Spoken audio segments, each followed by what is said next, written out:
Chapter 15, The Goat-Foot God.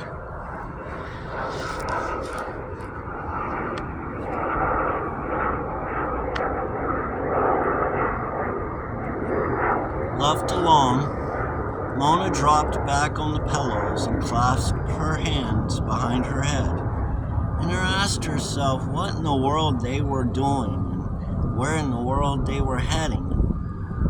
There were two relations to be considered. The relationship between herself and Ch.15 as a man and a woman, and the relationship between the pair of them and Ambrosius, both jointly and separately. She considered first that the relationship between herself and Ch.15, that being the obvious and incontrovertible one, the relationship with Ambrosius being open to more than one interpretation. He liked her, that was obvious. He seemed to want her with him all the time. He referred everything to her. But all the same, he did not give her the impression of being attracted to her as a woman. He liked her as a friend, she felt. But is that relationship possible between a man and a woman to any great degree without the sex factor entering into it? Only she knew if both were adequately mated elsewhere. Old Jelks had taught her a good deal of the secret knowledge on the subject of sex that is so important a part of the mystery tradition. One of its secret keys, in fact. He had steered her around a very difficult corner by means of his knowledge. And what she had learnt was standing her in good stead now. She knew that there must be some degree of reaction between a man and a woman whenever any appreciable degree of sympathetic relationship is established between them. But under Jelks' tuition, she did not make the mistake of thinking it need be crudely sex. She knew the subtle interplay of magnetism that goes on all the time in every relationship between the more vital and positive of the pair and the more pliant and dependent, quite irrespective of sex. She knew that so far as magnetism went in her relationship with Ch.15, she was far the more positive of the pair.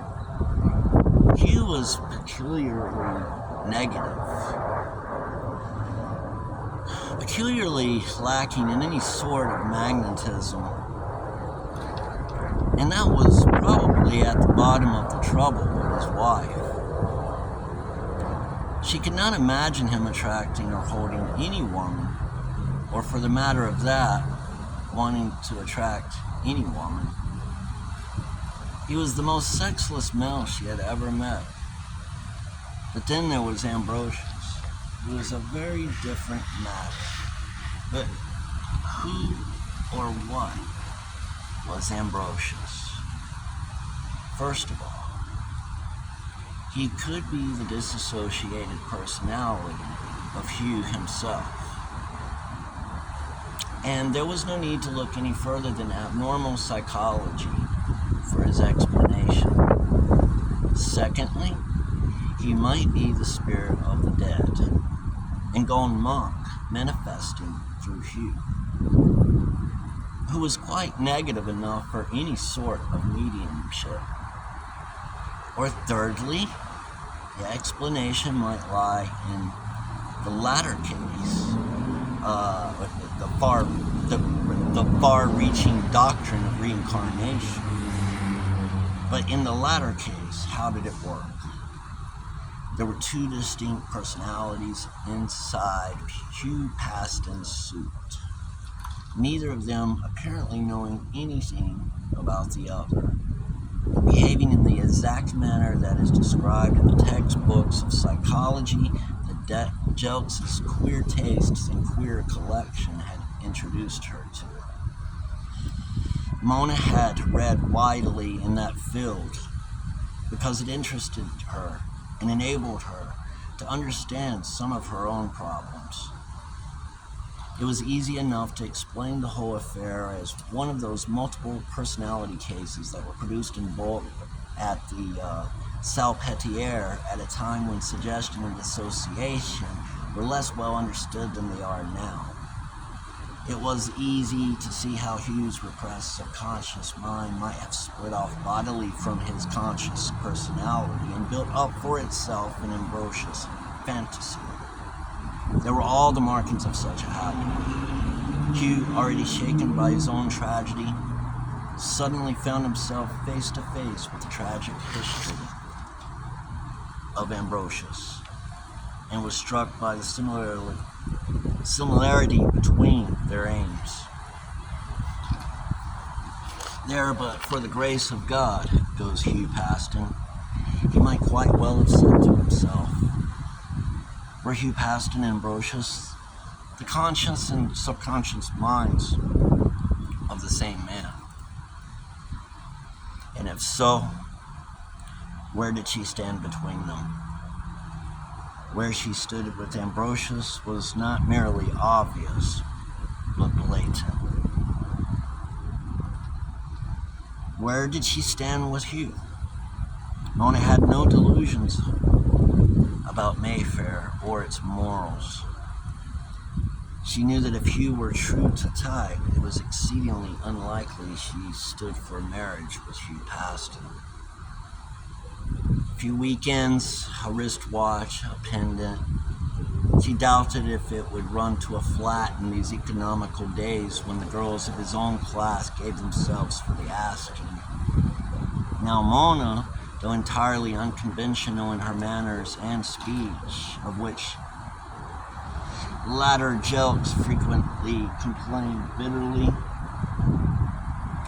had very definite views as to what was clean and what was not in conduct. If a man who were free to offer her marriage offered her anything else, she would consider herself grossly insulted. If, on the other hand, a man who were not free to offer her marriage asked her to make a home with him, she would have considered herself entirely justified in doing so. The divorce laws being so far removed from the national conscience, no great odium attends upon being a law unto oneself in such matters nowadays. Equally, however, the offer of a clandestine flat by a man who desired to save his face with the world would have been turned down contemptuously. Mona had been through the bitter experience that awaits the woman who gives her offer what she thinks is the great love to a man who has not the slightest intention of risking his reputation. She learnt, as all the daughters of Eve must learn, that passionate love is a fire that burns itself out, and unless it is replaced by the love of comrades, there is nothing left. Never again would she make the mistake of giving herself for love unless the man were willing to give himself for love and face the music with her and make a home for her. To have passing affairs of the senses she would have considered utter degradation. It was on the reaction from this affair that Jelks had found her and helped her to pull herself together again. She too had been consoled with cups of tea and put to bed in the old feather bed in Jelks' spare room. It was Mona herself who had knocked the canopy cock up, slaying cloths moths. She had tremendous confidence in Jelks' wisdom in matters of human nature, having found him a true prophet in her own affairs of the heart, a reputation he had earned simply by knowing that human nature is made after a certain pattern in such matters and will run true to form. At the very outset of her acquaintance with Hugh, Jelks had taken her aside and given her a very straight talking to, and warned her that Hugh was in an abnormal condition and not to be taken too seriously. Mona herself had seen enough of the world to know the reaction of a man who had had an emotional shock and disillusionment, and she had nodded her acquiescence. But now she was not quite so sure. The negative, purposeless, gentle-natured Hugh might be putty in anybody's hands, easily managed, and quite content with platonics. But Ambrosius was another matter.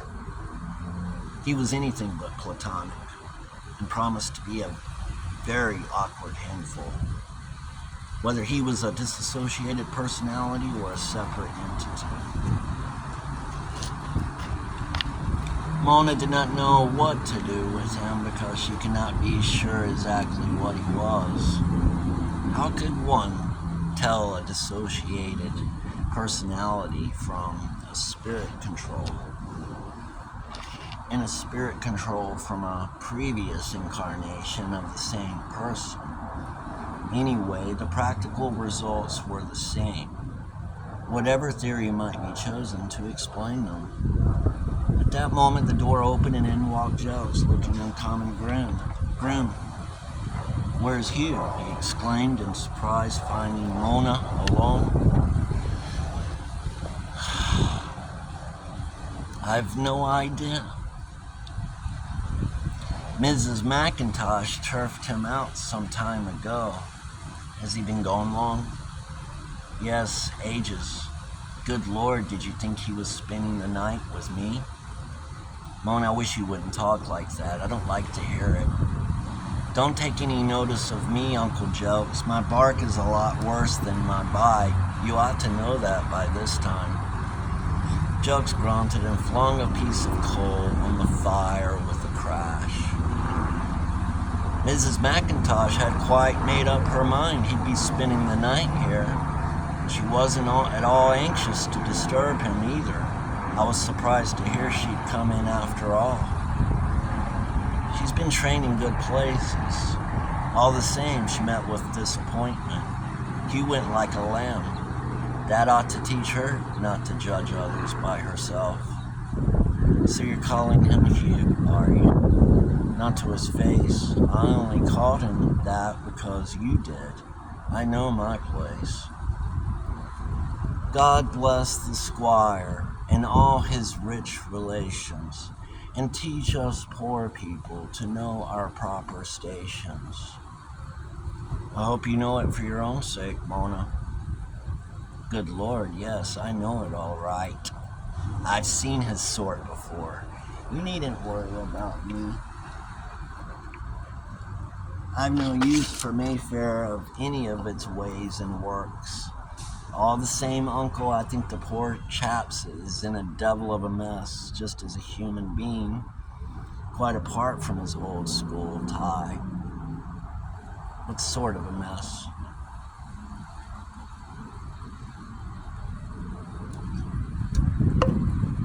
"A mess inside. I say, Uncle, what is Ambrosius really, do you think?" "That's exactly what I've been addling my brains over, Mona. I'm dashed worried about the lad. If it's mediumship, there will be the devil to pay. He's in no state to stand it. The kind of mediumship that develops under strain is always pathological, in my opinion.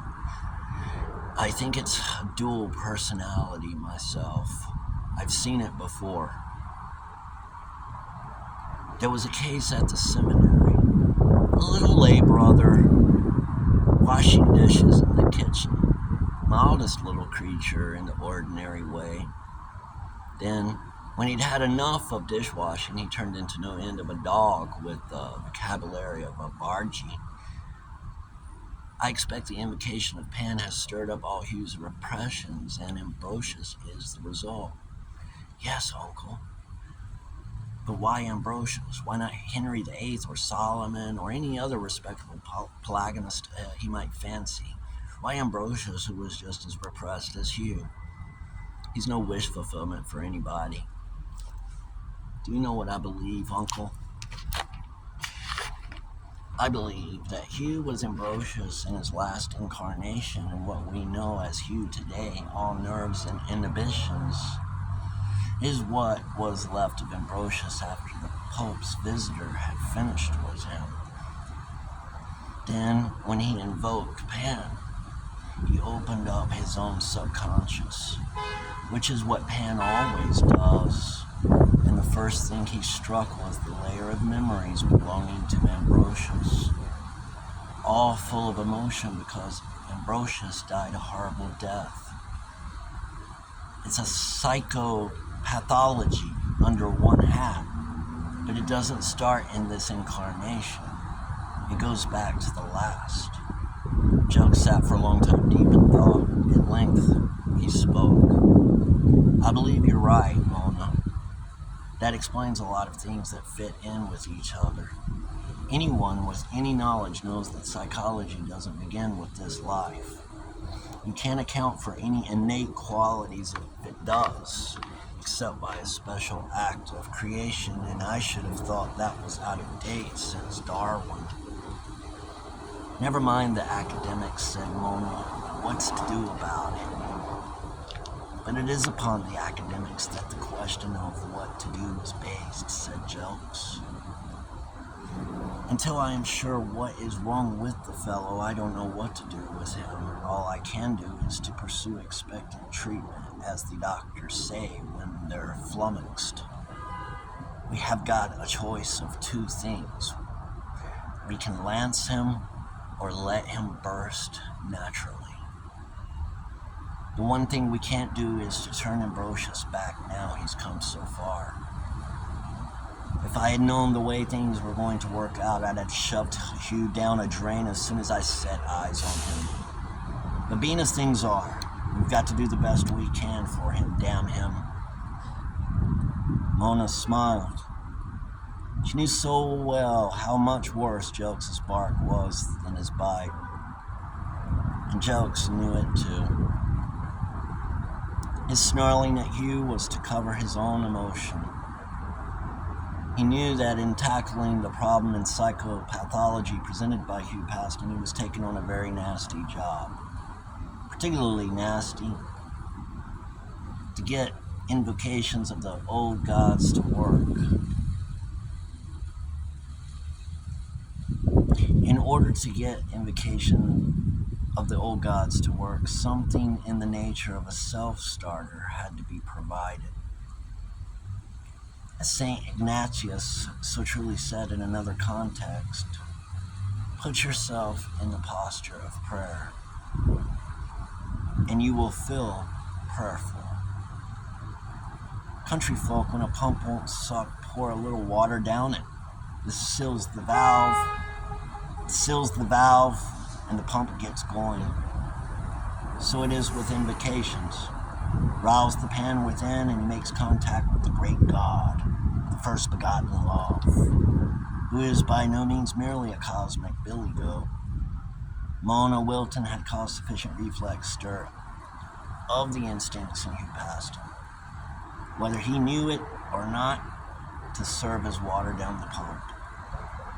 Old Jelks, whose ideals were not of the kind that leads to self-delusion, knew that if Mona chose to follow up her advantage, the invocation of Pan would be an unqualified success. But would she? And even if she would, could he let her? It was a tricky business. There would be the sudden rush of repressed emotion, like the bursting of a mill dam, and then Hugh would rapidly come back to normal. Once back to normal, it was exceedingly unlikely that he would have any use for Mona Wilton, but would shake her by the hand and thank her warmly and return whence he came and never give her another thought.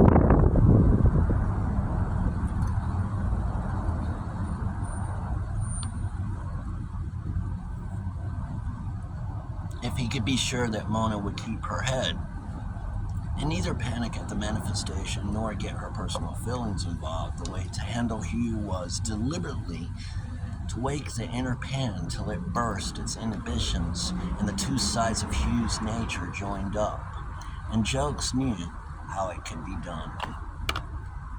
Steadily, deliberately, under control all the time, as the ancient priests did,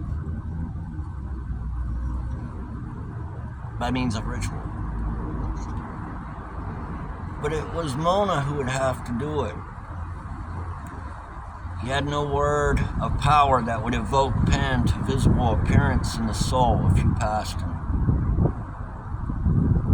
It is one thing to tackle a nasty job oneself, but it is quite another to put someone else on to do it.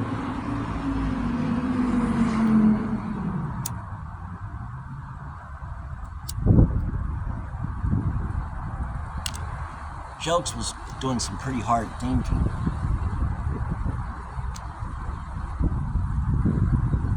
And was inclining towards the decision that Hugh Paston was a structure that was not worth the repairs, when Mona's voice interrupted him. Do you know what I believe is the only solution of Mr. Paston's problems?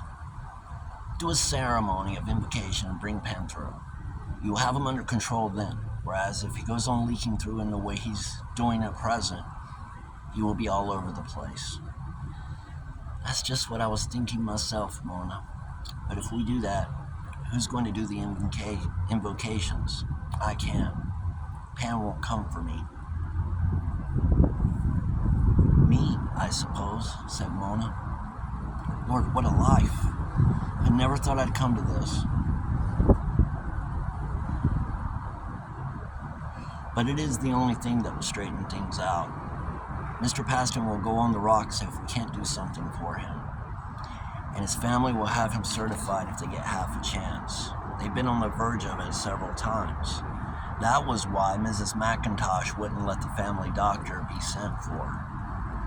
He'd had a finger in the pie. He's an awful swine, I believe. Did an abortion for Mrs. Paston to cover her tracks. Mr. Paston seems to have been thoroughly let in by everybody. Yes, poor lad. He's got bones that are worth picking. All the same, I don't see what they stand to gain by certifying him. He doesn't need it. If they certify him, he can't go and get married again and raise a family. And then all his money will go to his little nieces and nephews. Mrs. McIntosh is certain that's the game. They came around to see her and cross-examined her uphill and down dale, trying to get evidence about his eccentricities. I believe he is pretty eccentric, at least they think he is, judged by Mayfair standards. I don't suppose he'd be considered so in Chelsea. Anyway, if we don't do something for the poor chap, he'll be in the soup, for he's an awfully defenseless sort of creature for all his cash. From what I've seen of them, I should say that millionaires' children are like Michaelmas chicken, not worth rearing. If he'd had to knock about like I have, he wouldn't have lasted long. If he'd had to knock about like you have, he wouldn't be like he is. He'd probably have been all right. But everybody he comes near exploits him, and the lad hasn't a chance. I'd like to give him a chance, Uncle, if you're willing. There's something awfully decent about him in spite of his money. I'd like to give him a chance too, Mona. But what you're proposing is no joke. And if you're the person who's going to have to stand the brunt of it, you'll have to lead him up the garden path and then nip from under at the critical moment. I don't see any likelihood of Hugh settling down with us for keeps. We're not his sort. And he's not our sort. We'll have to put him on his feet and then say goodbye. Are you game for that? Oh yes, I'm game for that, all right, Uncle. In fact, that's the only thing I'm game for. I shouldn't care to have Hugh for the keeps either. He wouldn't amuse me. Well, my dear, I take my hat off to you. You're saving a soul, and not cheaply either.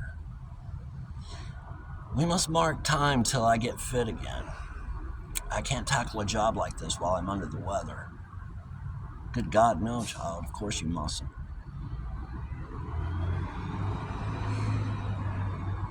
And I don't want to move either until I'm absolutely certain as to what I'm handling.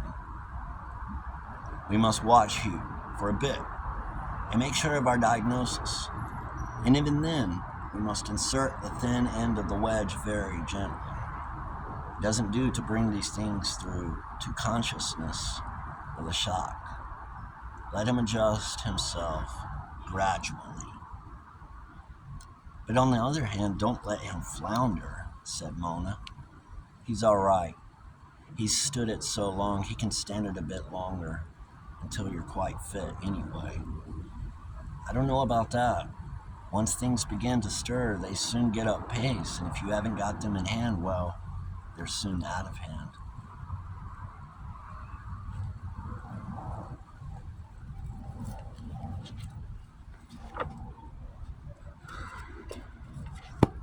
Chapter 15, The Goat Foot God by Dion Fortune. Thank you for joining me.